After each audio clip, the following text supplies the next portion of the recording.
And that's where this sort of relationship started, and where we we had sort of synergy right from the off, really.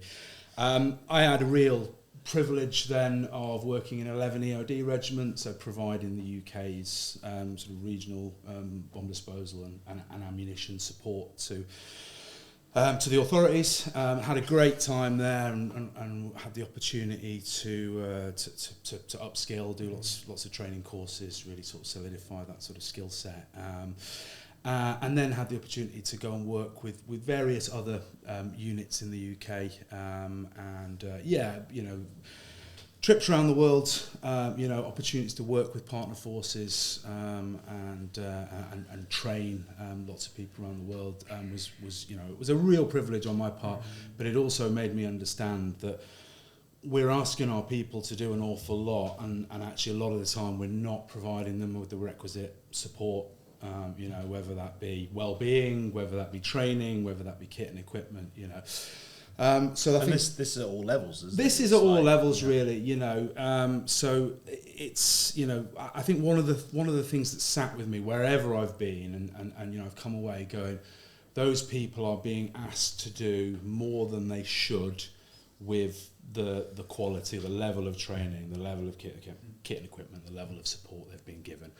And that really came away from almost every sort of instance of operational or training.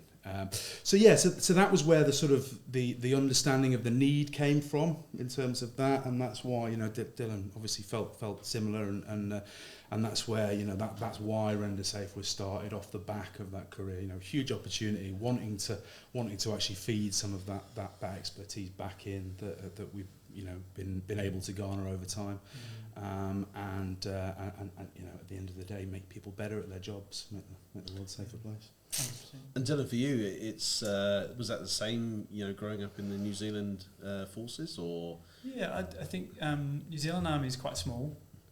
I think it's somewhere like 3,000 people. Going through OCS, which is the equivalent of Sandhurst, it was one platoon. Wow. So quite a bit different, right? So you build some real deep friendships there, and sort of I look back on that time with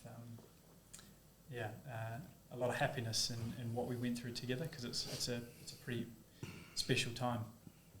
But from that point on, I share a lot of similarities with Jonnie, and actually, especially when we came into the EOD world, what I recognised was that, and special operations as well, actually, there's a unique set of stresses in those environments, whether it's the training or the operations, and the consequences of that for people can be pretty severe.